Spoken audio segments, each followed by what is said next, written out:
गीता में अर्जुन को स्वयं भगवान कह रहे हैं कि उस परमेश्वर की शरण में जा, उसके लिए उन संतों के पास जा जो तत्वदर्शी हो। इसी प्रकार हजरत मोहम्मद को उनका अल्लाह कह रहा है कि कोई और पूर्ण परमात्मा है, उसको पाने के लिए उन तत्वदर्शी संत की तलाश कर। वो प्रभु कौन है, ये जानने के लिए कृपया अवश्य सुनिए जगत गुरु तत्वदर्शी संत रामपाल जी महाराज के अमृत वचन। जैसे परमात्मा बताते हैं, मानुष जन्म पाय कर जो नहीं रटे हरि नाम, जैसे कुआ जल बिना फिर बनवाया क्या काम। जैसे कोई कूप हो, कुआ, अंग्रेजी में वेल बोल रहे हैं उसको, वेल, और उस कुएं के चारों तरफ बहुत बढ़िया सा स्ट्रक्चर हो, बढ़िया उसकी लिपाई कर रखी हो, चित्रकारी कर रखी हो, और उसमें जल है नहीं, तो उसका नाम कूप अवश्य है, लेकिन गुण कूप के नहीं है। कूप माने कुआ। इसी प्रकार जब तक हम सतगुरु ग्रहण नहीं करते, सतगुरु से उपदेश नहीं लेते, और हमें मनुष्य के जीवन के कर्मों का पता नहीं लगता, तब तक हमारे अंदर मनुष्य वाले गुण भी प्रारंभ नहीं होते। तो इसलिए कहा है कि जिस दिन सतगुरु मिल गए वो दिन लेखे जान, और बाकी समय व्यर्थ गया बिना गुरु के नाम। तो आज आप वो सौभाग्यशाली प्राणी हो जिनको मानव शरीर मिला और सतगुरु मिले। पुण्यात्माओं, आप इस अध्यात्म मार्ग से घनी दूर चले गए, क्योंकि हमें बचपन से ही कोई ज्ञान देने वाला नहीं मिला। हमें बचपन से अध्यात्म ज्ञान क्या मिला, जैसे माता पिता मंदिर जाते थे हम भी चले जाते थे, कहीं देवी धाम पर जाते थे हम भी मत्था टेक आते थे, हमें साथ ले जाते थे। तो हमने बस इतना ऐसा ज्ञान रह गया था। और फिर कोई साधु संत होते थे, ये भी परमात्मा स्वयं आते रहे हैं, बड़े दयालु हैं। आप जी को परमात्मा की इस लीला का पता नहीं, अब धीरे धीरे पता होगा, क्योंकि ज्ञान से ही जानकारी होती है। यहां पर दो शक्तियों का काम अपने समांतर चलता रहता है। एक तो जो यहाँ का भगवान है 21 ब्रह्मांड का, जिसको सरपुरुष गीता अध्याय नंबर 15 के श्लोक नंबर 16 में दो पुरुष बताए हैं, सरपुरुष और अक्षर पुरुष। तो हम सरपुरुष के लोक में रह रहे हैं, और अक्षर पुरुष हमारे लिए इसलिए अनिवार्य है क्योंकि इसके लोक से होकर हमने सतलोक जाना है। उसका केवल हमारा इतना ही लिंक है कि इसके क्षेत्र को जब पार करेंगे हमने इसका किराया देना पड़ेगा। उसके लिए इसकी कमाई हम पहले यहीं से जोड़कर चलेंगे और उसको वहां पकड़ा देंगे। और सरपुरुष और अक्षर पुरुष, और गीता अध्याय नंबर 15 के 16 और 17 में 3 पुरुष हैं, 3 प्रभु हैं, 3 स्वामी। सरपुरुष ये ब्रह्म है, अक्षर पुरुष ये पर ब्रह्म है, पर माने सेकंड है, दूसरा, एक दादा एक परदादा ऐसे, और एक है पार ब्रह्म, जो संतों की वाणी में पार ब्रह्म है वो पूर्ण परमात्मा है, उसको परम अक्षर ब्रह्म कहा है गीता जी में। और संतों की वाणी में उसे परमेश्वर, सत्य पुरुष, अमर पुरुष, आदि पुरुष इन नामों से जाना जाता है। सरपुरुष जो है ये काल है, जो निरंजन है, 21 ब्रह्मांड का स्वामी है। और हम अपनी नालायकी से, अपनी गलती से हम इसके लोक में आ गए, और हम सतलोक में रहा करते थे सभी, और हमारे पास घना धन था। हम बहुत बड़े सेठ के, साहूकार के, धनी के पुत्र पुत्री थी, हमारे पास भक्ति धन घना था, और हम इस कंगाल के साथ, इसकी साथ लटक कर आगे, इसकी इस ब्रह्मांड में बैठ के इसने पहले तो हमें लूटा, ऊपर स्वर्ग बनाया। स्वर्ग इज ए होटल। ये स्वर्ग जो है, जो हेवन कहा जाता है यहाँ का, ये एक होटल है और उसके ऊपर इसने अपना चार्ज लगा दिया। जो खर्चा है, जो वहाँ खाना पीना है, वो आपकी पुण्य कमाई से, उसका भी अपने हिसाब से रेट लगाता है ये। और उसके अतिरिक्त आपका जितना फिक्स डिपॉजिट यहाँ आपने कराया इसके पास आकर अपने पुनों का, उसका 25% ये स्वयं यूज करता है, अपने खाते में रखता है, जिस कारण से ये यहाँ अपना 21 ब्रह्मांड का ढमढमा चला रहा है। तो ये हम इसके साथ आगे अपनी गलती से अपने परम पिता ने छोड़ गए। आपको सृष्टि रचना के अंदर इसकी जानकारी खूब होगी और तकरीबन जो भक्त यहाँ आए हैं वो इस ज्ञान से कुछ ना कुछ परिचित होकर ही आते हैं। वैसे तो इसी कड़वी कुनीन है, पहली बार तो जीभ पे भी ना रखी जा, क्योंकि शुरू में कोई नु कहे किसी हिंदू भक्त को कि ब्रह्मा विष्णु महेश नासवान है, इनकी माता, इनकी मृत्यु होती है, इनके माता पिता हैं, तो वो मनमाना सिर फोड़ दे, पढ़ाने कम मासा होता है। और जो भगत टाइप होगा इन्हों कहा क्यों झूठ बोल रहा है, रहने दे बस। तो हम इन परिस्थितियों से गुजरे हैं, तभी आपको बता रहे हैं कि ऐसा हमने सामना करना पड़ा है। तो जो यहाँ आए हैं वो कुछ ना कुछ इस ज्ञान से परिचित हैं, संतुष्ट हैं। तो इस प्रकार जो सृष्टि रचना में आपने सुना है कि हम अपनी गलती से इसके साथ आगे सब इच्छा से, और अब हम सब इच्छा से ही जाएंगे तो वहाँ एक्सेप्टेड होंगे, अन्यथा एक्सेप्टेड नहीं होंगे, स्वीकार नहीं होंगे। और जितने हम धन लेकर आए थे उतना धन साथ ले जाना पड़ेगा वापस, भक्ति धन, तभी हमारी वहां वैल्यू होगी। अपने आत्मा उस धन की को जोड़ने के लिए परमात्मा ने दया करी, हमारे को एक ऐसी मजदूरी दे दी जिसकी थोड़ी सी दिहाड़ी में, थोड़ी मजदूरी में गढ़ा जो बहुत ही ज्यादा हमें उसका मेहनताना मिलता है। तो कहने का भाव ये है कि ये यूं चाहता है कि जो मेरे फंस गए, ये विलियन है, एक खलनायक है, ये ज्योति निरंजन जिसको हम ब्रह्म कह कर पूजा करते थे, जिसका ओम नाम है, यो खलनायक है। यो हर तरह से धोखा देकर डिसीव करके आपको यहाँ रखे हुए और हर तरह से मजबूर करके आपको विवश करके सारे काम करा रहा है। जैसे ब्रह्मा जी को अपने पुत्र को रजोगुण युक्त कर दिया, अब ब्रह्मा के बस की बात नहीं। जैसे मिर्च है और मिर्च में वो गुण भर गया, अब वो जहां भी प्रयोग हो गया अपना गुण उसको वो काम करेगा। वो मिर्च के बस का नहीं है उसने अपने गुण को रोक ले। अब जैसे मिर्च का छौंक लगाया रसोई में और छींक, रसोई में तो आवे छींक, तीसरे कमरे में बैठे आदमी छींक आवेंगी और उन छींकों को कोई रोक नहीं सकता, विवश है। इसी प्रकार इस ब्रह्मा जी के रजोगुण के प्रभाव से हम संतानों उत्पत्ति करते हैं। सभी प्राणी इतना वासना तीव्र हो जाती है कि जीव के बस का नहीं।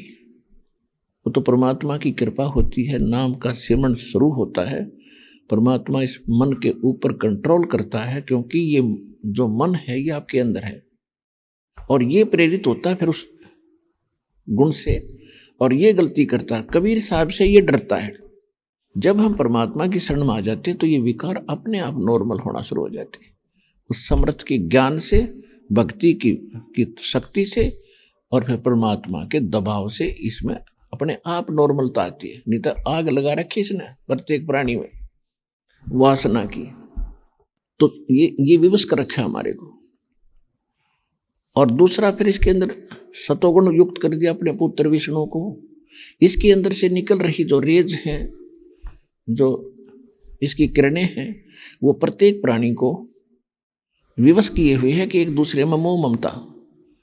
6 महीने कोई किसी के साथ रह जाए उससे में प्रेम हो जा, कोई पशु रख लिया उसमें प्रेम हो गया, वो मर जाता रोआ बैठ के कुणबा। इसी प्रकार घर का सदस्य की मृत्यु हो जाए तो टक्कर मारे, क्योंकि उसमें ममता हमारी। तो इस प्रकार हमारे को यह विवश कर रखा है। और तीसरे अपने पुत्र को तमोगुण युक्त कर दिया इसने शंकर जी को। तो शंकर जी के तमोगुण के वश होकर के हम 1 मिनट में गुस्सा हो जा, गाली देने लग जा, लट्ठम लट्ठा गोली चाल पड़े। तो इसने तो सारा काम बकवाद का हमारे सिर मंड रखे है। अब सतगुरु आए दया करी, ऐसे दीन दयाल और बंदी छोड़ बरतास का, जट सक नहीं फिरता। ये तो सतगुरु कबीर परमेश्वर आए, दीन दयाल हमारे को रास्ता दिया, यथार्थ ज्ञान दिया और सच्चा नाम और सार नाम बताया। तो जो प्रसंग चल रहा है कि इसने हमें, इसका स्वार्थ है अपने को यहाँ रोक के रखना। और आत्मा का स्वभाव है भगवान बिना ये रह नहीं सकती।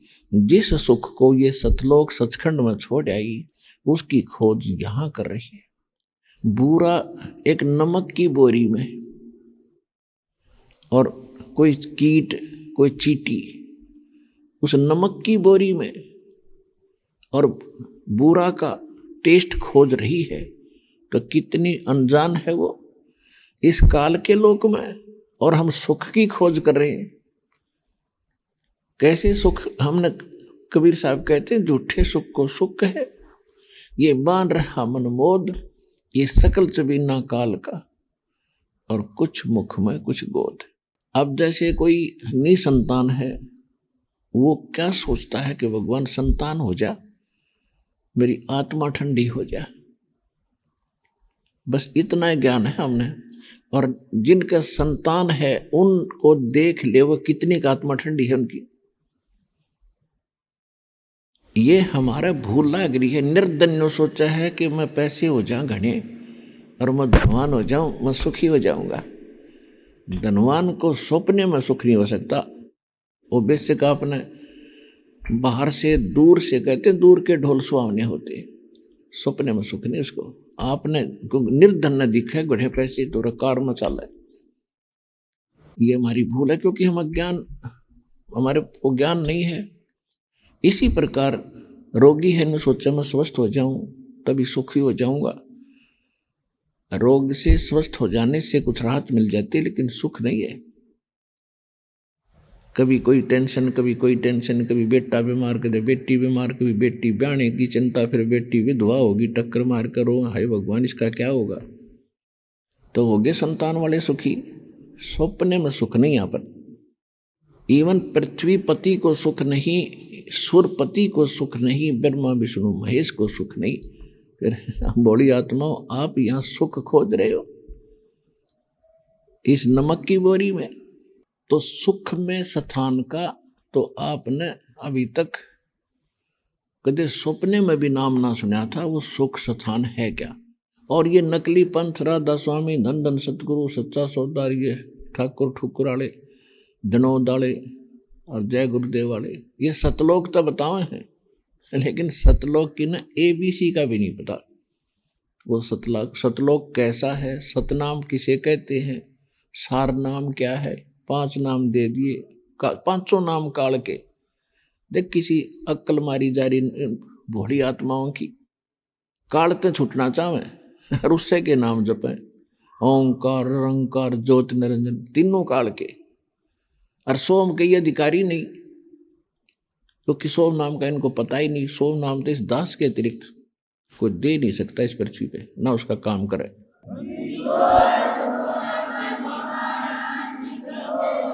और सतनाम, सतनाम कोई मंत्र नहीं, सतनाम तो 2 अक्षर का बनता है, सच्चा नाम। कबीर परमात्मा ने कहा है कि सो हम शब्द हम जग में लाए, और सार शब्द हमने गुप्त छुपाए। परमेश्वर के आने, कलयुग में परमेश्वर के आने से पहले सोहम नाम किसी भी सदग्रंथ में आपको नहीं पाओगे, ना गीता में, ना वेदों में, ना पुराणों में। परमात्मा स्वयं कहते सोहम शब्द हम जग में लाए, लेकिन सार शब्द अब भी हमने कति गुप्त कर रखा है। उसी को देंगे जो इसका अधिकारी होगा। समय जब आवेगा, इसका समय अभी आया है सार नाम का देने का और सतनाम का भी। तो यहाँ पुण्यात्मा 2 शक्ति हैं। एक परमात्मा अपने बच्चों के पीछे पीछे घूम रहा है, और एक ये काल है सरपुरुष। सरपुरुष और परम अक्षर पुरुष, इन दोनों का यहाँ पर रोल है विशेष। अक्षर पुरुष का यहाँ भी इसमें कोई इंटरफेरेंस नहीं है। अब काल ये चाहता है कि इनको नास्तिक बना दूं, इनके अंदर भक्ति की चाह ना रहे, डिमांड खत्म हो जाए, ऐसी गलत साधना दे, शास्त्र विधि त्याग के मनमाने मंत्र जाप करने से और वही सत्संग आदि सुनने से इस प्राणी को वो लाभ मिल नहीं सकता जो भगवान के गुणों में लिखा है, जिसके लिए हम उसकी खोज कर रहे हैं। अब फिर उसके बाद क्या होगा? जब भगवान की हम भक्ति कर रहे हैं और परमात्मा से कोई लाभ मिला नहीं तो क्या होगा? हम नास्तिक तो होएंगे और दुराचारी और चोर ठग रिश्वतखोर भी होंगे, क्योंकि हमने अपनी परंपरा, अपनी डिमांड, अपनी इच्छाएं इतनी बढ़ा ली जो कभी भी पूरी नहीं हो सकती। जो जीव मरे जाएगा, अपना सारा जीवन खो देगा। कोठी बड़ी हो, कार बढ़िया हो, बच्चों के ब्याह में डीजे बजाऊं, दहेज दूं खूब, और फिर दहेज लूं क्यों देना पड़ा देखा। तो इस ही जोड़ जुगाड़ में अपना सारा जीवन नाश कर देता है। उसके लिए फिर 2 नंबर का काम, चाहे कितने कुछ करना पड़े, अपने कर्म फोड़ेगा, फिर भुगतेगा, फिर बीमारियां शुरू होंगी और कोई टांग कट जाएगी, कैंसर हो जाएगी, किसी का और कोई समस्या पैदा हो जाएगी। तो कर्म से ही सुख, कर्म से ही दुख। सुख वाले कर्म बनते हैं शास्त्र अनुकूल साधना करने से, परम संत से लेकर। उसके अतिरिक्त जो कर्म हम करते हैं वो शास्त्र अनुकूल है नहीं, तो वो तो लाभ देंगे ही नहीं देंगे, लेकिन पाप और साथ बढ़ते रहेंगे। हम ऐसे लोक में रह रहे हैं कि यहाँ पर हमने शुभ काम तो करने के लिए विशेष समय भी चाहिएगा और 2 पैसे भी लगाने पड़ेंगे, जब जाकर मुश्किल से शुभ कर्म बनेगा। और पाप कर्म अपने आप हो जाते हैं यहाँ पर, इसलिए हम दुखी खड़े होंगे। जैसे किसान खेती तैयार करता है, कोई भी फसल देख लो, उसके लिए पहले खेत को संवारता है 2-3 बार, और फिर उसमें बीज बोए, पैसे लग गए, अपना जो जमीन को जब बहाता है, गुड़ाई करता है। तो किसान जब खेती करता है उसके लिए उसने कितनी बार जमीन को की गुड़ाई करनी पड़े, बाढ़ना पड़े, और फिर बीज उसमें पैसे लग गए, फिर खाद डाल उसमें पैसे लग गए, और फिर उसकी देखभाल, फिर निकाल ले, और फिर उसमें भी पैसे लगे। तो कणक तो पैदा होगी, न्यू पैसे भी लग गए, समय भी लगेगा, जब जाकर 2 दाने आपको प्राप्त होंगे।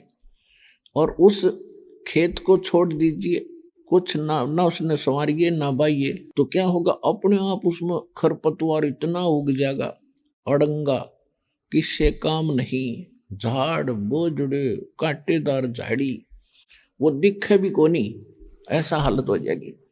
तो ये हम ऐसे लोक में रह रहे हैं। हमने शुभ कर्म करने के लिए तो विशेष व्यवस्था बनानी पड़ेगी, संत खोजना पड़ेगा, संत जी से उपदेश लेना पड़ेगा, और फिर उसके बताए अनुसार हमने सारे ही वो क्रियाक्रम करनी पड़ेंगी जो भक्ति मार्ग के लिए अनिवार्य है। उसके लिए अपने समय भी निकालना पड़ेगा, यहाँ आने के लिए, सत्संग सुनने के लिए। फिर अपने सेवा भी करनी पड़ेगी, आपने 2 पैसे दान भी करने पड़ेंगे, क्योंकि दान बिना जीव का उबारा नहीं हो सकता। धर्म का नाश होता नहीं, चाहे विन से 3 लोग, और खैर आए तो मैं खैर है कीजिए आत्म भोग। तो कहने का भाव ये है कि यहाँ हम ऐसे लोक में रह रहे हैं, यहाँ पर पाप तो अपने आप होंगे, और पुण्य करने के लिए आपने विशेष व्यवस्था 2 पैसे भी लगाने पड़ेंगे जब पुण्य होगा। तो इसी प्रकार हम साधना ठीक ना करने से, शास्त्र अनुकूल साधना ना मिलने से, तो हमारे अंदर वो झाड़ बोझ खरपतवार बुराइयां तो अपने आप कति भर गेट तगड़े हम आखिर तक हो गए। और जितने संत महात्मा हमें मिले, उन महापुरुषों को छोड़कर जिनको भगवान मिले, जिनका 10-12 शुभ नाम बताता आपको, अन्य किसी के पास भी सच साधना नहीं थी। और परमात्मा स्वयं आते हैं, प्रत्येक युग में एक लीला करते हैं और वो सत भक्ति प्रारंभ करते हैं, लेकिन कुछ मानते हैं कुछ नहीं मानते। फिर भी वो ऐसे दयालु हैं, क्योंकि अब तो वर्तमान में तो बहुत ज्यादा कुछ परिवर्तन घना हो गया कि 1 मिनट में तो सारी पृथ्वी की खबर ले ले कौन आदमी कहाँ बैठा है। आज से 500 वर्ष पहले, 700 वर्ष पहले, 1000 वर्ष पहले, 2000, 4000 वर्ष पहले आपस में इतना कम्युनिकेशन नहीं था, और परमात्मा कहीं भी आकर एक साधु रूप बना के किसी नगर में बैठ जाते, बाहर बैठ जंगल में सरोवर के किनारे। अब संत ये बात इसको सबको ये मालूम है कि परमात्मा संतों के पास ही मिलेगा, उनके बताई विधि से ही लाभ होगा। तो संतों की खोज में हम घूमते रहते, तो वो परमात्मा वहां जाते, परमात्मा के पास जाते भी साधु आ रहे हैं, बड़े अच्छे साधु हैं, गांव का जो ना लाइन लग जाती है, तो वो परमात्मा आते, अपने बच्चों का आशीर्वाद देते, तो शेष हो जाते, उनको दीक्षा देते प्रथम मंत्र की, तो उनके पुण्य बनाते कि इनमें भगवान की आस्था बनी रहे। और दूसरा जो पिछले पुण्य हमारे होते हैं, उनका प्रतिफल भी जब हम विशेष दुखी होते हैं और परमात्मा की तड़फ करते हैं, तो वो परमात्मा हमें वही आकर के लाभ देता है। भले ही हम किसी इष्ट की पूजा करते हैं या किसी गुरु, कोई गुरु भी बना रखा है नकली, तो वो परमात्मा आस्था बनाए रखने के लिए उसी इष्ट के रूप में, कभी उसी गुरु के रूप में आपको दर्शन देकर और आपका कुछ बचाव कर जाते थे, करते रहे, जिस कारण से आज तक भगवान में आस्था बनी रही। और युग काल ये चाहता है कि सारी गलत साधना करें, इनके कर्म जहाँ फूटे और ये भक्ति से दूर हो जा, नास्तिक हो जा, फिर न कोई भक्ति पर लावणिया से भगवान आ जाए इनका तो भी ना लगे। इसने क्या कर दिया, जैसे पूरा चीन नास्तिक हो गया। महात्मा बुद्ध का पुजारी था पूरा चीन। और पहले क्या होता था कि हमारे पूर्वज पुण्यात्मा थे सभी के, और उनके पुण्य पिछले उनके साथ थे। वो चाहे जाटी पूजा करते, चाहे कोई पत्थर पर माथा टेक्या करते, या किसी संत की शरण में बैठे थे, उनको जो लाभ तो होते थे उनके पूर्व जन्म के संस्कारों से। और वो न्यू क्रेडिट दिया ही जाता है कि गणेश जी की मूर्ति पर फूल चढ़ा दिए, सवा का प्रसाद बांट दिया, घर ने सुख होया पाया। वो होना था वैसे ही, वो ना चढ़ाता तो भी होना था, उसका संस्कार में था वो। ऐसे ही उन संतों की नंबर बने रहे, लेकिन परमात्मा ने इससे कोई लेना देना नहीं था। परमात्मा ये चाहता था कि जो मेरा वायदा हुआ है काल के साथ, वो है 5505 जो वर्ष बीतेगा, काल कलयुग बीतेगा, उसके बाद मैं अपना डूंडा ठाऊंगा, और तब तक इनके अंदर आस्था बनी रहे भगवान की, तो ये फिर तड़पते हुए मेरे पास आ जाएंगे और फिर सारे सुख दूंगा, इनको मोक्ष भी दूंगा। अगर चीन की तरह नास्तिक हो गए तो फिर कैसे समझाओगे उन न जाकर, क्योंकि हम नहीं मानते भगवान। तो पूरा चीन जो है उनके पूर्वज महात्मा बुद्ध के अनुयायी थे, और महात्मा बुद्ध बहुत अच्छी आत्मा का व्यक्ति था, प्राणी था, स्वर्ग से ही सीधा वो मनुष्य जीवन प्राप्त किया था उसने। अब क्या होता, जो इंसान स्वर्ग को छोड़कर यहाँ जन्म लेता है मनुष्य का तुरंत, क्योंकि पिछले घने पुण्यकर्मी प्राणी होते हैं, उनको ऐसा एकाध के साथ ऐसा घटना घटती है, तो उसको जो सुख स्वर्ग में था वो यहाँ हो ही नहीं सकता। राजा भी बन गया लेकिन आत्मा में शांति नहीं, तो राज भी त्याग दिया उसने, और फिर जंगल में जाकर तपस्या करने लग गया। गया के अंदर एक वट वृक्ष के नीचे हठ योग करके बैठ गया। परमात्मा अपने बच्चों के साथ रहते हैं। वो महात्मा बुद्ध भी तो उसी भगवान का बालक था, उसकी जान बचा दी ना, मरा उस वहां पर मर जाता, खत्म हो जाना था हठ योग से। एक माई को प्रेरणा करी, उसका मुंह का खीर लगा दी, पहले दिन थोड़ी सी खाई, अगले दिन थोड़ी, फिर खा के उसका शरीर ठीक सा हुआ, स्वस्थ हुआ। तब उसने कहा था, starvation could not lead to salvation, भूखा मरण तो भगवान नहीं मिल सकता, आत्मा का कल्याण नहीं। अब क्या कारण क्या था कि उसने कोई गुरु मिला नहीं, और अपना ज्ञान उसको था ही नहीं, उसने कुछ अच्छी आत्मा जो होती है, अच्छी शिक्षाएं तो घर के भी दे देते हैं। पड़ोसी अच्छा आदमी होगा, वो भी अपने दूसरों के भी, अपने बच्चों को अच्छी शिक्षा तो वो भी बता देता है। तो उसने कुछ पॉइंट से बना लिए अच्छी शिक्षा के, वो जाकर प्रचार करने लग गया। कोई नाम नहीं, कोई मंत्र नहीं, कोई राम नहीं। तो इस प्रकार का जो ज्ञान है ये सबको अच्छा लगे। भाई बीड़ी ना पियो, आत्मा ना दुखाइयो, किसी ने तंग ना करियो, अपना लेकर दे दियो, बड़ी अच्छी बात है, आम आदमी स्वीकार करे इसने। तो केवल इतना ही काम नहीं, ये तो एक मनुष्य जीवन का स्वाभाविक क्रम है, ये तो अच्छी बात है, कोई ऐसा प्रचार करता है। लेकिन इस मनुष्य जीवन का कल्याण कैसे होगा, ये समाधान उनके पास नहीं था। अब उनके पूर्वजों को जब तक वो उनकी साधना पूजा जैसे भी बताया करते थे करते रहे, कोई छोटा मोटा मंत्र जंत्र, जैसे कोई गीता का श्लोक ले लिया, ये अपने आप ही वो किया करते थे। महात्मा बुद्ध की तरफ से कोई साधना उनको नहीं बताई गई थी। तो इस प्रकार से हम वो पूरे नास्तिक हो गए, रूस नास्तिक हो गया। अरब नंबर भारत का था, जहां भगवान के बच्चों का विशेष गढ़ है, जहां विशेष आत्मा प्यारी परमात्मा की शुभ कर्मी संस्कारी पहले से ही इस क्षेत्र में रहे हैं। वैसे हमारा किसी ये देश तो हमने आप बना लिए। पहले भारत कितना बड़ा था, पूर्वी पश्चिमी पाकिस्तान, अफगानिस्तान, बलूचिस्तान और तुर्की तक, इराक, ईरान तक, गजनीव तक, ये सारा भारत था। अब हमने यह सीमा खींच ली, हमारा यू भारत हो गया। नहीं, पूरी पृथ्वी परमात्मा की है, पूरी पृथ्वी पर परमात्मा के बच्चे हैं। हमने एक दूसरे के साथ बड़े प्यार से रहना चाहिए। जब ज्ञान आपको होगा, काल हमें बांट के, हमें मजहबों में बांटा, हमें सीमाएं बनाकर लड़ा लड़ा कर मार रहा है। हमने उसको सोचना पड़ेगा, कितने दिन क्लियर रहोगे आप। आज एक सैनिक हिंदुस्तान में और पाकिस्तान के साथ मरने मारने को खड़ा कि ये मेरा देश है, और उस बच्चे की मृत्यु हो जाएगी जो बड़ा होकर के वो मनमान पाकिस्तान में जन्म हो जाए, क्योंकि हम पहले इकट्ठे ही तो थे, संस्कार मिले जुले, और फिर सैनिक हो गया तो हिंदुस्तान का नहीं मुंह कर लिया अगर कि किसने मारूंगा मेरा पाकिस्तान। तो यह भूल लग रही है अपने। हमने नेक नीति से रहना चाहिए, जितना अच्छी तरह अपना उसी में सब्र करो और भगवान ने याद करो, वहां चलेंगे इसी लोक में जहाँ सीमाएं कोई नहीं, किसी चीज का अभाव नहीं। तो इस ज्ञान से बहुत सारा मिलेगा आपको। और ये सच्चा है, किसी डोम भाट का बताया ज्ञान नहीं है, ये गॉड गिवन स्पिरिचुअल नॉलेज है, जो हमारे यहाँ व्यवहारिक जीवन में भी हमारे को ये साथ देगा, सहयोग देगा, हमें सुखी करेगा, जीने की राह मिलेगी और मोक्ष भी मिलेगा। ये दोनों काम होंगे इस परमात्मा के ज्ञान से। तो जो प्रसंग चल रहा है हम उसी पर आते हैं कि काल ये चाहता है, यहाँ दो शक्तियां हैं, सरपुरुष और परम अक्षर पुरुष। परम अक्षर पुरुष तो कबीर परमेश्वर है, सबका पिता है, सबकी उसी की आत्मा है, और वो ये चाहता है कि इन भोली आत्माओं का नशा उतरे, यहाँ की अज्ञान हटे, और ये मुझे पहचान ले, इनको यहाँ भी सुख दूं, यहाँ भी इतना सुख देगा पुण्यात्मा आपको, आप सोच भी नहीं सकते।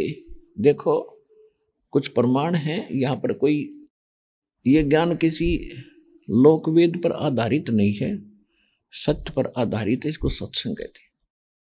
आज से 600 वर्ष पहले परमात्मा एक झोंपड़ी में रहा करते थे, एक झोंपड़ी में रहा करते थे, कुटिया में, सारा परिवार, और कपड़ा बनकर अपना मेहनताना करके और अपना जैसा भी परमात्मा का परिवार था उसका पालन पोषण करते थे। एक संसार में ये दिखाया करते थे कि भाई मेरे निर्धन मेरे ख्याल में कोई होगा नहीं, और मैं भक्ति भी कर रहा हूं। देखो ये नहीं कहना परमात्मा का कहने का तो उदाहरण का तात्पर्य ये नहीं था कि पैसे वाले भक्ति नहीं कर सकते, लेकिन पैसे में इतनी गर्मी है, इतनी हीट है, वो भक्ति करना ना देती इंसान ने, वो कोई न कोई बकवाद में रखेगी उसके पंजे ने। तो इसलिए परमात्मा ने कहा कि जितना आप गरीब निर्धन बनकर रहोगे उतना भगवान निकटा होगा, क्योंकि माया होती आदमी कोई न कोई बकवाद जरूर सोचेगा, डीजे बजवा दूं, फलाना काम कर दूं, हैं लोग दिखावा कोठी बना लूं, और कल मृत्यु हो जा, परसों का दाबण के वहीं घूम रहा होगा। तो ये अंधेरा यहां से हटेगा। तब आपकी इच्छा हटेगी, इच्छा हटेगी, घटेंगी, तो हम भक्ति की तौर और ज्यादा बढ़ेंगे। तो जो दास कहना चाह रहा है कि जैसे विशेषकर ध्यान दो आप, अब कितनी जमीन है? आज से 50 वर्ष पहले किसी का 10 एकड़ जमीन थी और खूब गुजारा हो रहा था। आज उसके 3 पुत्र हो गए, 3 पुत्रा के 3 पुत्र और हो गए, और वो कितनी रहेगी एकड़? आधा आधा एकड़। अब क्या खाओगे इसमें? तो कितने दिन काम चलेगा? आंख मीच के बैठे हम, कितने दिन रोटी मिलेंगी आपको आगे आने वाले समय में? तो ये बात हम, क्योंकि हमारी बुद्धि सीमित कर रखी काल ने, और हाहाकार मच जाएगी थोड़े दिन में, वो उसने खाओगा, उसने लूटेगा, और फिर सारे मर जाएंगे। तो कहने का भाव ये पुण्यात्माओं, यहां अब कैसे बनेगी यह बात? जब हम परमात्मा की शरण में आएंगे पूरा विश्व, और हमारा उद्देश्य केवल यहां टाइम पास करना रह जाएगा। जैसे प्लेटफॉर्म पर आदमी बैठ जाता है टिकट लेकर, सारा कुछ, या जहाज एयरपोर्ट पर चला गया, तो वो केवल इंतजार करता है वह गाड़ी के ड्राइवर में बैठूं और चला अपने लोग अपने गंतव्य स्थान पर। तो एक दिन आपको इस ज्ञान से और आने वाले दुख से आप इतने परिचित हो जाओगे, जब ईब मुक्ति नहीं हुई तो इतनी दुर्गति होगी, टक्कर मार कर मरना पड़ेगा। तो आपकी आस्था आप बैठ जाएगी श्लोक थे। अभी तो 2 रोटी टाइम पर खा रहे हो, कोई अटपट करके, कोई लूट के, कोई खसोट के, या मेहनत मजदूरी करके समय पर टूक मिल रहा है। आगे ये भी नहीं होगा, ये तो आपके समक्ष है, इसमें व्याख्या मीचन की जरूरत नहीं है। तो इसके लिए एक समाधान बता रहा है दास, इस पर गौर करना। अब आज से 600 वर्ष पहले परमात्मा इतने निर्धन थे, इतना निर्धन का रोल कर रहे थे, भूमिका कर रहे थे, कि कभी कभार तो सुबह का आटा घर पर नहीं होता था, और फिर अपनी मेहनत मजदूरी करके मिल जाता, फिर उससे अपना आटा दाल रोटी का लिया करते थे और उससे अपना निर्वाह कर रहे थे।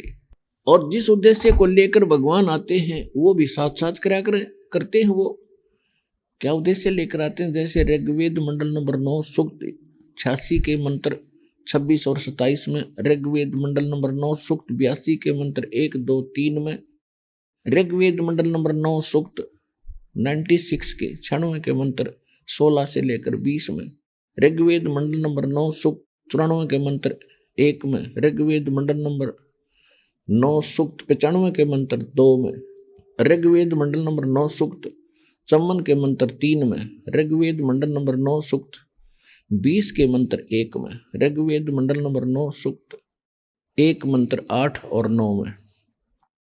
इनमें ये प्रमाण है कि परमात्मा ऊपर रहते हैं सतलोक में,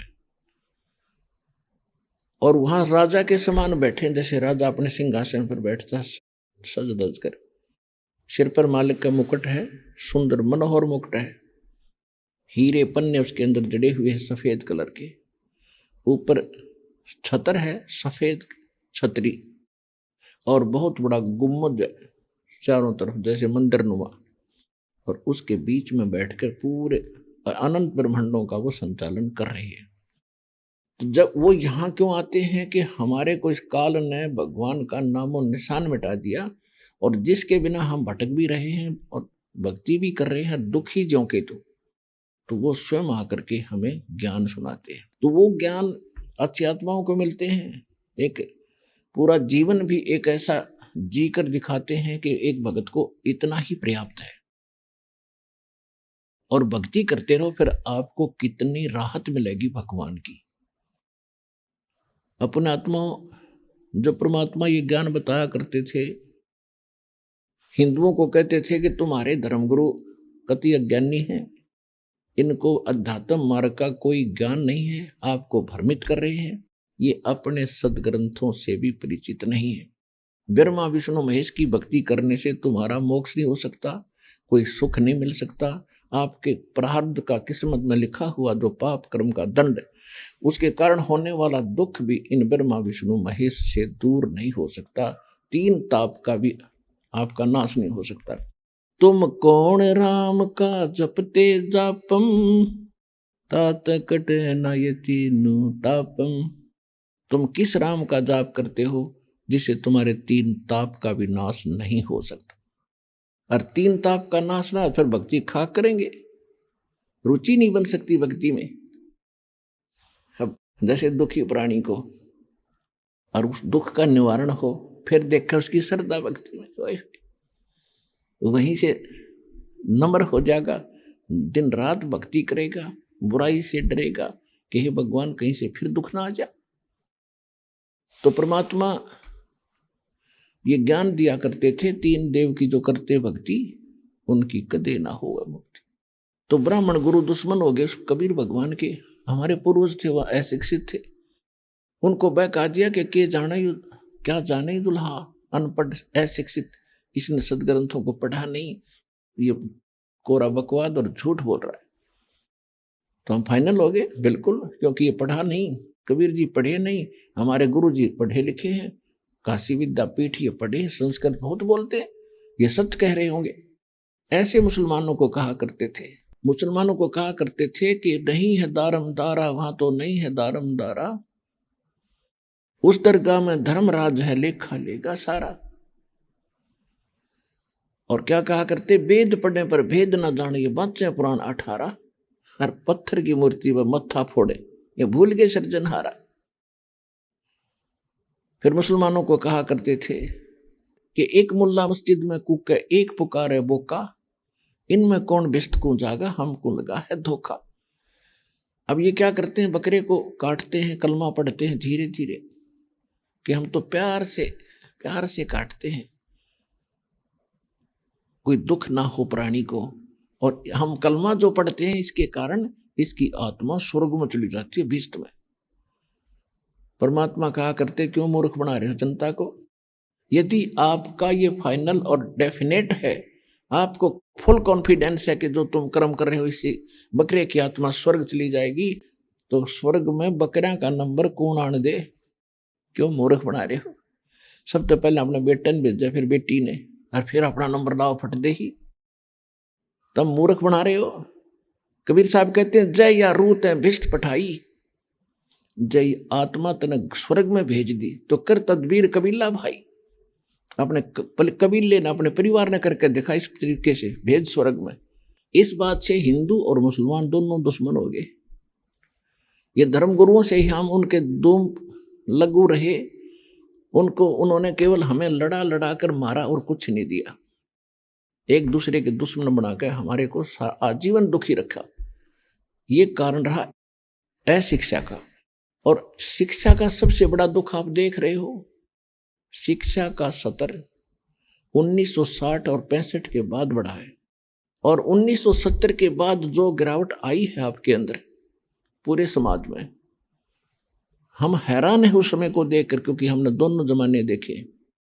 और तीसरा विदास फिर दिखा होगा आपको, उससे भी अच्छा जमाना बना के, और कैसा सुख होगा।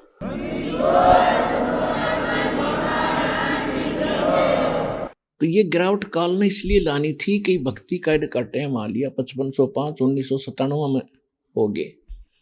1997 के बाद ही काल ने जुल्म कर रखा है, और परमात्मा ने भी मेहर बख्श रखी है। कितने बढ़िया इंस्ट्रूमेंट इसके बाद बनवाए हैं। ना कोई मोबाइल था उससे पहले, ना कोई से प्रोजेक्टर, टेलीविजन, ये आध्यात्मिक चैनल थे। ये किसके लिए? अपने बच्चों को घर बैठे ज्ञान बतावांगे। और काल के हथियार काल के सिर पर मारेंगे। अब काल ने क्या दिया?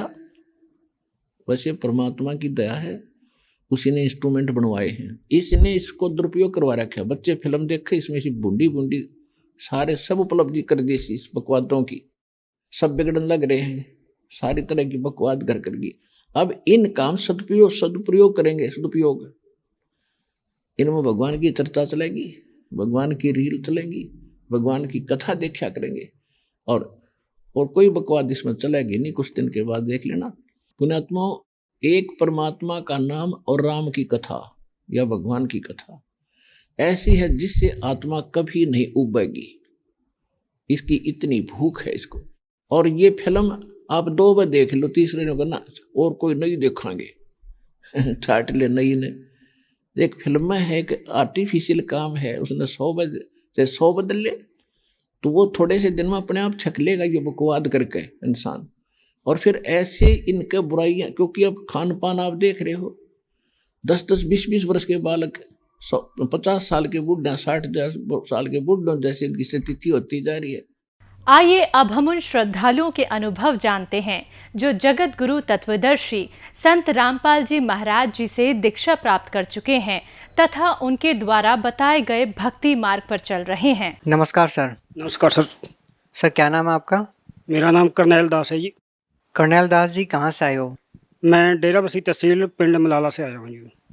सर संत रामपाल जी महाराज की शरण में आने से पहले आप क्या भक्ति साधनाएं करते थे? सर संत रामपाल जी महाराज की शरण में आने से पहले मेरा जो जन्म है सिख परिवार में ही हुआ जी। मेरे जो ग्रैंड फादर है वो भी गुरु ग्रंथ साहब का पाठ करते थे। उसके बाद जो मेरे फादर साहब है वो भी गुरु ग्रंथ साहब का पाठ करते थे और मैंने भी गुरु ग्रंथ साहब के काफ़ी पाठ किए हैं। और मैंने जो पंजा बाणियाँ का नित्यनेम वगैरह ये सारा मैंने 3-4 साल लगातार किया है। उसके बाद सर मेरे को राधा स्वामी मत के बारे में पता चला कि पहले तो हमारे तो सिख मत में यही बोलते थे कि गुरु ग्रंथ साहब से अलावा किसी को गुरु नहीं मानना है। फिर मेरे को राधा स्वामी मत का ज्ञान मिला, उसमें पता चला कि जो गुरु है वो होना ज़रूरी है, संत मतलब जो जैसे संत रूप में जो गुरु होना ज़रूरी है। फिर मैंने राधा स्वामी मत का ज्ञान पढ़ा। उसके बाद मैंने 1986 में 9 अप्रैल 1986 में महाराज चरण सिंह से नामदान ब्यास जाके नामदान लिया जी। फिर मैंने वहाँ पे काफ़ी भक्ति की। मैंने 10 साल उनके लगातार सत्संग भी किए हैं, स्टेजों के ऊपर बैठ के सत्संग किए, लोगों को समझाते थे कि ये जो ज्ञान है संत मत ये है जी। सर आपने जो बाबा चरण सिंह जी से नाम लिया था उन्होंने आपको क्या भक्ति साधनाएं बताई? उन्होंने जी हमारे को 5 नाम बताए थे जी। ज्योत निरंजन, ओंकार, आरंकार, सोहंग, सतनाम। ये 5 नाम की भक्ति बताते थे कि आपने 2.5 घंटे ये डेली इसका जो आपने बैठ के सिमरन करना, आधा घंटा आपने शब्द तो सुननी है और 2 घंटे आपने 5 नाम का जो सिमरन है ये करना है। सर आपको जो भक्ति साधनाएं बताई गई क्या इसका कोई शास्त्रों में प्रमाण है?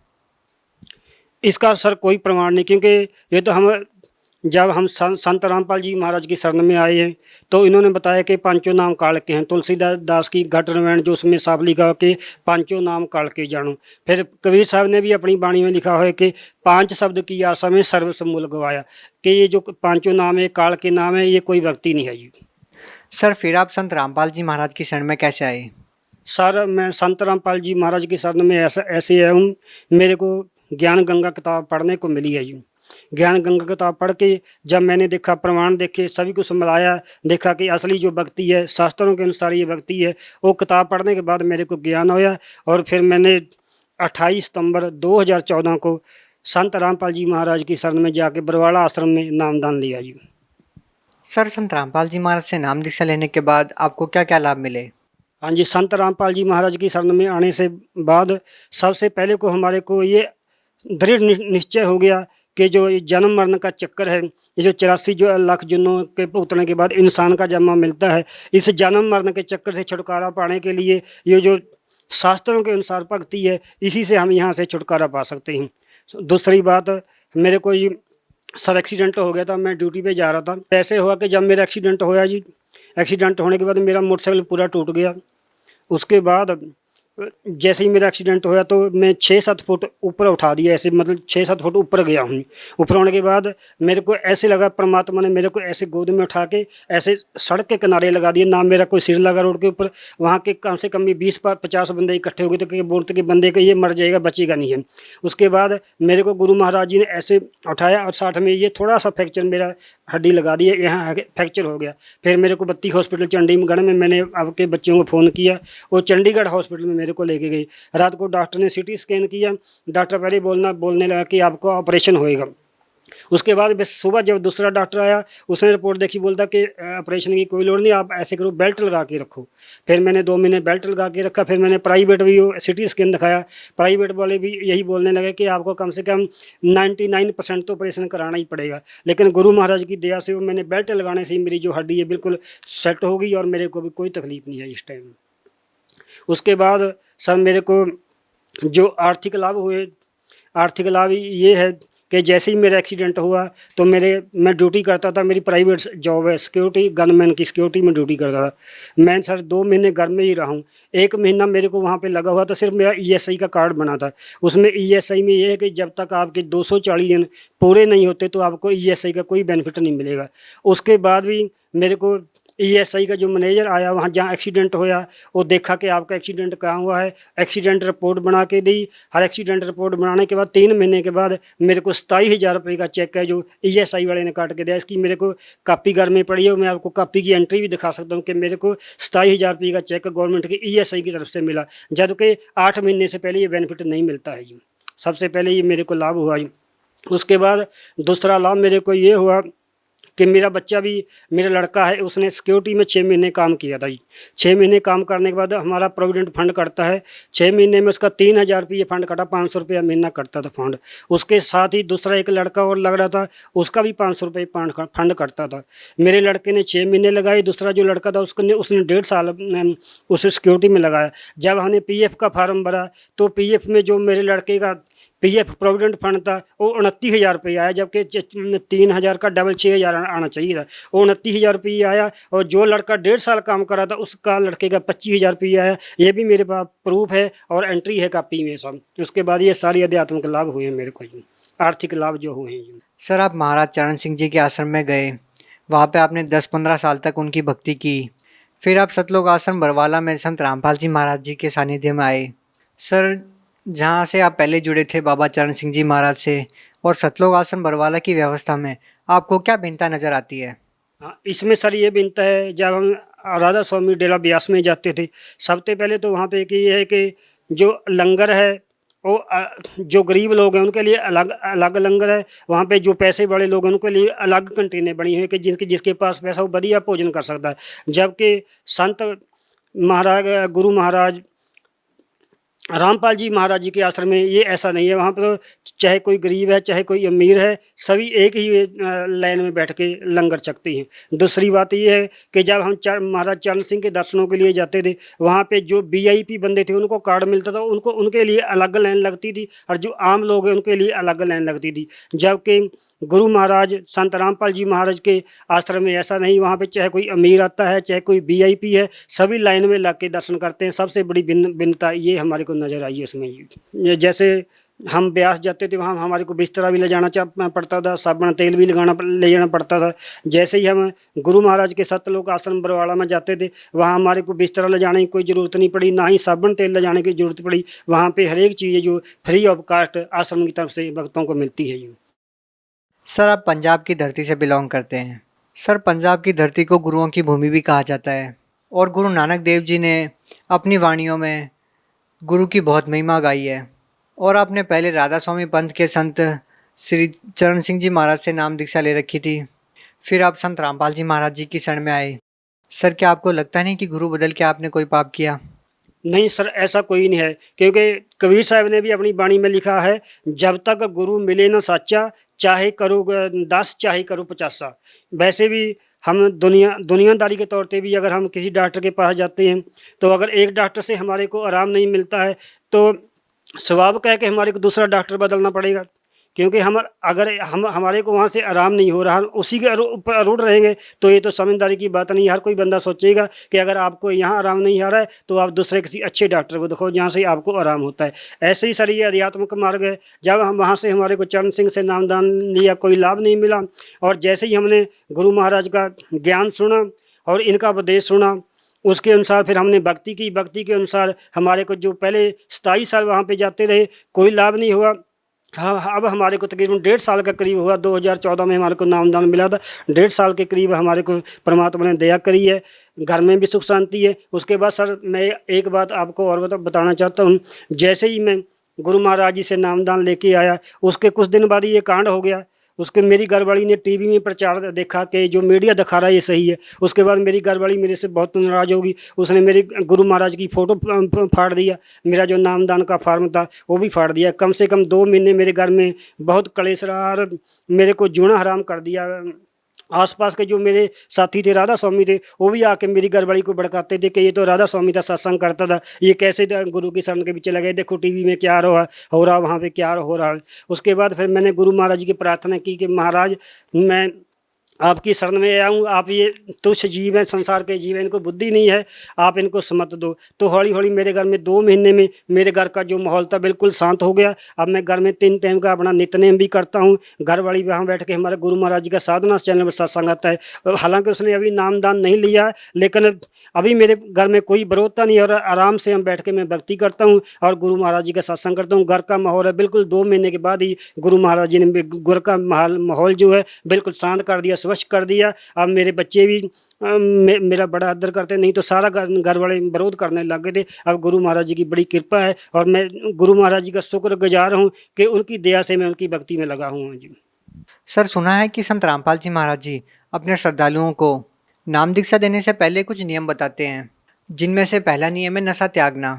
लेकिन पंजाब जैसे राज्य में नशा के आदी लोग बहुत ज़्यादा है। कुछ लोग नशा छोड़ना चाहते भी हैं, लेकिन बहुत कोशिशों के बाद भी वो नशा नहीं छोड़ पाते हैं। लेकिन सर, एक तरफ देखा जाए तो संत रामपाल जी महाराज के समर्थकों की संख्या इन दिनों यहाँ पे भी काफ़ी बढ़ी है। तो सर, संत रामपाल जी महाराज जी आखिर ऐसा क्या ज्ञान बताते हैं कि लोग नशे जैसी बुरी आदत को भी छोड़ देते हैं?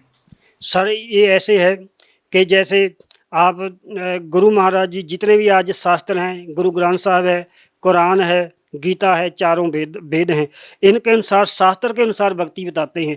और ये भक्ति बताते हैं कि अगर आपने कोई भी भक्ति करनी है तो इसमें कोई भी नशा आपको प्रयोग नहीं करना है, क्योंकि जगह अगर हम नशा करेंगे तो नशा करते करते हम भक्ति नहीं कर सकते। तो गुरु महाराज की भक्ति ऐसी है, जैसे ही हम सिमरन करते हैं और ये नशे जो हैं ऑटोमेटिकली छूटने शुरू हो जाते हैं। क्योंकि गुरु महाराज का जो सिमरन है, प्रथम नाम 5 जो गुरु महाराज जी सिमरन देते हैं, उस सिमरन में इतनी जब अगर आप कमाई करोगे तो आपको ऑटोमेटिकली ऐसा ही अनुभव होने लग जाएगा कि नशे तो कुछ भी नहीं है, ये तो कुछ भी नहीं है। हौली हौली ऑटोमेटिकली ये नशे छूटते जाएंगे। जबकि गवर्नमेंट ने जोर ला लिया, गवर्नमेंट अपने पैसे के जोर से नशा जो लोगों को छुड़ाना चाहती है, लेकिन ये अध्यात्म का मार्ग है। गुरु संत रामपाल जी महाराज अध्यात्म का मार्ग ऐसी भक्ति देते हैं कि ऑलरेडी जो नशा है जो ऑटोमेटिकली जीव इसको छोड़ देता है।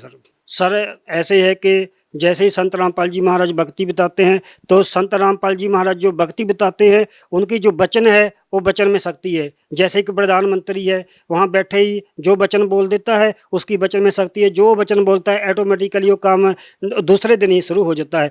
ऐसे ही जो परमात्मा के संत होते हैं, हम तो परमात्मा ही कहेंगे संत रामपाल जी महाराज को, क्योंकि हमारे को ये परमात्मा ही नजर आते हैं, इंसान नहीं है। ये तो इंसान के रूप में परमात्मा ही आए हुए हैं। इनके वचन में शक्ति है और इनका जो वचन है अध्यात्म का वचन है। इनके वचन द्वारा ही जो भक्ति करेगा, जो इनसे सिमरन लेके भक्ति करेगा तो ऑटोमेटिकली जो नशे जो छूटने शुरू हो जाएंगे। क्योंकि वाणी में भी लिखा है, सुरापान मद मांसाहारी गमन करे भोगे पर नारी, 70 जन्म कटम है शीशम, साक्षी साहेब है जगदीशम। इस करके गुरु महाराज ने भी कहा, अमलहारी आत्मा करे न होवे पार। ये भी लिखा कि गुरु ग्रंथ साहब में भी लिखा कि जो कोई भी नशा करता है, जैसे बीड़ी सिगरेट तम्बाकू है, इस नशे को प्रयोग करेगा तो ये अगर असंख्यों जन्म भी भक्ति करता रहे तब भी ये इंसान जो जीव है यहाँ से पार नहीं हो सकता। सर, संत रामपाल जी महाराज जी अन्य संतों के बारे में निंदा करते हैं, उनके ऊपर टीका टिप्पणी करते रहते हैं। सर, आप इसके बारे में क्या कहना चाहेंगे?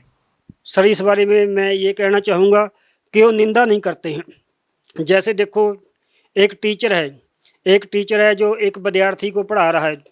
अगर वो टीचर अगर सिलेबस से बाहर की बात बताएगा, हर जो उसके सिलेबस में नहीं है, अगर वो टीचर विद्यार्थी को सिलेबस के बाहर की बात बताएगा तो ठीक नहीं है। अगर कोई दूसरा टीचर उसको आगे कहेगा कि भाई ये तो सिलेबस के बीच ही नहीं है, इसके सिलेबस के अंदर ही नहीं है, तो आप इसको क्या पढ़ा रहे हो। यही ऐसे ही ये हो रहा है। क्योंकि जो संत रामपाल जी महाराज हैं ये शास्त्रों के अनुसार भक्ति देते हैं। हर जो प्रमाणिक भक्ति है इसमें हर चीज़ का प्रमाण है। जो संत रामपाल जी महाराज का एक भी वचन है बिना प्रमाण से नहीं है। बाकी जो संत हैं उनके पास कोई प्रमाण नहीं है, वो शास्त्र अनुसार भक्ति देते हैं। वो किसी की निंदा नहीं करते। जैसे एक नकली नोट होता है, एक असली नोट होता है।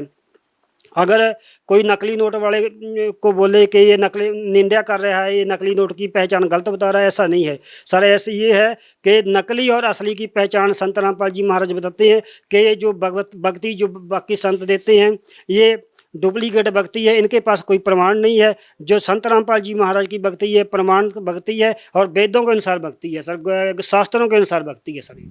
सर गुरु ग्रंथ साहिब में एक प्रकरण आता है, एक वाणी आती है, सोई गुरु पूरा कहावे जो दो अक्षर का भेद बतावे। सर तो क्या संत रामपाल जी महाराज उन्हीं दो अक्षरों का भेद बताते हैं? हाँ जी बिल्कुल, वही दो अक्षरों का भेद बताते हैं, क्योंकि इसका प्रमाण हमने जन्म साखी में गुरु महाराज जी बताते, फिर मैंने जन्म साखी ले आके पढ़ी।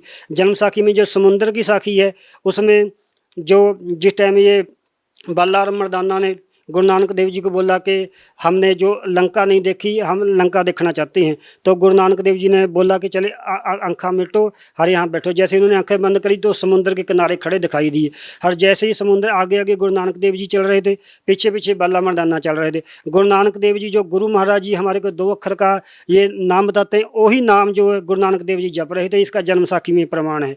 उसके बाद दो बाले को बोला, मर्दाना को बोला कि तू वाहेगुरु वाहेगुरु जप। जब मर्दाना ने देखा कि गुरु नानक देव जी तो दो अक्षर का नाम जप रहे हैं, मेरे को वाहेगुरु वाहेगुरु बोलने के लिए बोल रहे, तो मर्दाना भी जो था वही जो गुरु नानक देव जी दो अक्षर का नाम जप रहे थे, मर्दाना भी वही जपने लगा। जैसे ही मर्दाना जपने लगा तो मर्दाना डूबने लगा। तो गुरु नानक देव जी ने पीछे मुड़ के देखा कि मर्दाना तो गोते खा रहा। तो गुरु नानक देव जी ने मर्दाना को बोला कि मर्दाना, गुरु जो कह रहा है उसके ऊपर आपको वचन कर अमल करना चाहिए, तो वाहेगुरु वाहेगुरु ही बोल। जैसे ही मर्दाना वाहेगुरु वाहेगुरु बोलने लगा तो उसके समुद्र के ऊपर ऐसे तुरने लगा जैसे ज़मीन के ऊपर तुरते हैं। ये सर जन्म साखी के बीच प्रमाण है। उसके बाद प्राण संगली जो गुरु नानक देव जी की वाणी है, उस प्राण संगली के बीच भी ये दो अक्षर का जो नाम है इसका प्रमाण है। यही दो अक्षर जो गुरु संत रामपाल जी महाराज ने हम सबको जपने के लिए बताए हैं सर। सर आप भगत समाज को क्या संदेश देना चाहते हैं? भक्त समाज को सर मैं यही संदेश देना चाहता हूँ कि जो संत रामपाल जी महाराज है ये शास्त्रों के अनुकूल प्रमाणित भक्ति देते हैं। इसलिए मैं सभी को, मेरे जो भाई हैं बहन हैं, खास करके जो राधा स्वामी मत है उसमें जो अभी मेरे बहन भाई फंसे हुए हूँ, उनको मैं हाथ जोड़ के बेनती करना चाहता हूँ कि मैं 27 साल वहाँ पे गया हूँ, 27 साल वहाँ पे गया हूँ और 10 साल मैंने उनके सत्संग भी किए हैं। वहाँ पे सर कोई भक्ति नहीं है, काल की भक्ति है। मैं सभी अपने बहन भाई जो राधा स्वामी मत में अभी भी उनसे जुड़े हैं, उनसे हाथ जोड़ के बेनती करता हूं कि जैसे मैंने वो 27 साल अपनी ज़िंदगी की बर्बाद कर दी, अब वो मैं 27 साल को पछता रहा हूं कि मेरे जो 27 साल थे बिल्कुल निसफल हो गए, उनका कोई मतलब नहीं था। जैसे भक्ति मैंने करी जैसे नहीं करी, क्योंकि वो भक्ति जो है काल की भक्ति है, काल के नाम है, उनका सभी का प्रमाण है। कबीर साहब की वाणी में प्रमाण है कि वो काल के नाम है। उसके बाद तुलसीदास हाथरस वाले हैं, उन्होंने भी साफ लिखा है कि पांचों नाम काल के जानू। इस करके मैं सभी को निम्रता सहित बेनती करता हूँ कि जितनी जल्दी हो सके गुरु महाराज जी संत रामपाल जी महाराज का चैनल पे सत्संग आता है, उस सत्संग को सुने और गुरु महाराज की ज्ञान गंगा किताब जो है उसको पढ़ो। वो ज्ञान गंगा किताब मंगवाने के लिए जैसे ही गुरु महाराज जी का सत्संग आता है उसके नीचे एक पीली पट्टी चलती है, उस पर फ़ोन नंबर लिखे हुए हैं, उन फ़ोन नंबरों से आप कंटेक्ट कर सकते हो। और जिसने भी भक्त ने गुरु महाराज जी का संत रामपाल जी का नामदान की दीक्षा प्राप्त करनी है, वो नामदान की दीक्षा के लिए भी उन्हीं नंबरों से आप संपर्क कर सकते हो। गुरु महाराज जी के आदेश के अनुसार पूरे ऑल इंडिया, मैं तो पूरे वर्ल्ड के बीच ही कहूँगा कि नामदान सत्र जो खोले जा चुके हैं, हर इस मौके का जल्दी से जल्दी फ़ायदा उठा लो, नहीं तो ये समय हाथ से निकल जाएगा। बहुत बहुत धन्यवाद सर।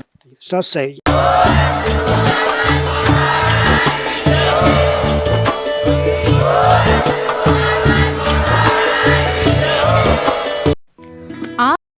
जगत गुरु तत्वदर्शी महाराज के मंगल प्रवचन। अधिक संपर्क करें